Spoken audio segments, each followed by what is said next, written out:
ప్రకటన గ్రంథం 20వ అధ్యాయం చదువుతున్నాను. మరి పెద్ద సంఖ్యలను చేత పట్టుకొని అగాధం యొక్క తాళపు చెవి గల యొక్క దేవదూత పరలోకం నుండి దిగివచ్చుట చూచితిని.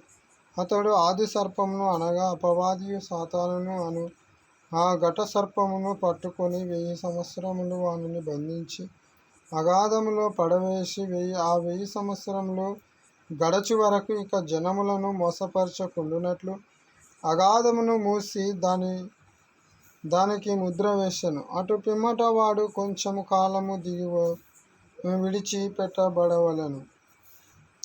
అంతటా సింహాసనములను చూచితిని. వాటి మీద ఆసీనుడై ఉండువానికి విమర్శ చేయుటకు అధికారము ఇయ్యబడెను.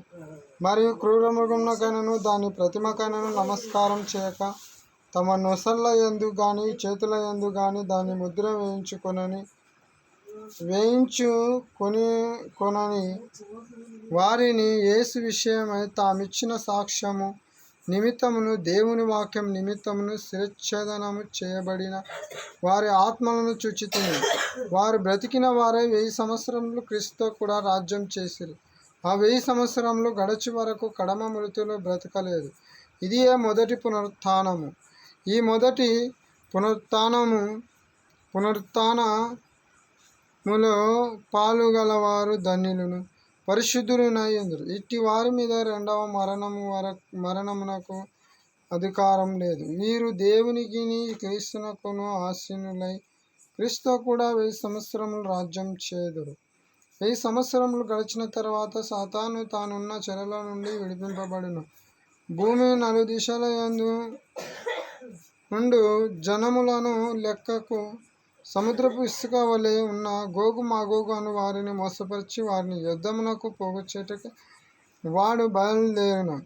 వారు భూమి అందంతటా వ్యాపించి పరిశుద్ధుల శిబిరమును ప్రియమైన పట్టణమును ముట్టడి వేయగా పరలోకంలో నుండి అగ్ని దిగి వచ్చి వారిని దహించెను.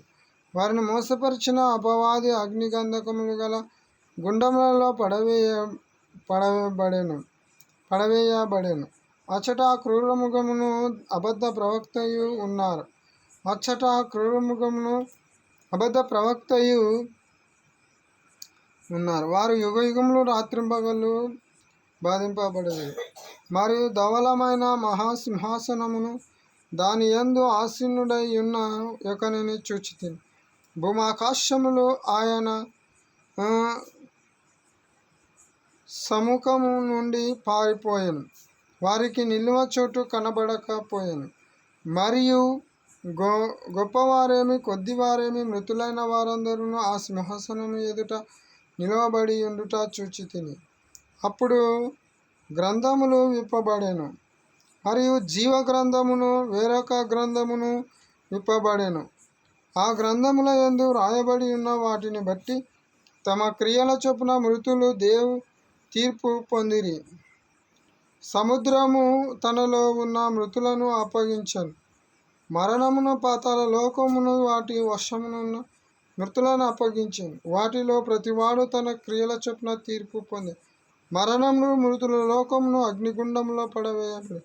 ఈ అగ్నిగుండము రెండవ మరణం. ఎవని పేరైనను జీవ గ్రంథమందు రాయబడినట్టు కనబడని ఎడల వాడు అగ్నిగుండములో పడవేయబడెను. దేవుని మాటలు మన హృదయంలో బదిలంగుగాక. Amen, amen, amen, amen. అందరూ జాగ్రత్తగా గ్రహించండి. నిజానంగా పరీక్షించి తెలుసుకున్నామని ఈ వీడియో ద్వారా మీకు తెలియపరుస్తున్నాను. ఆమెన్.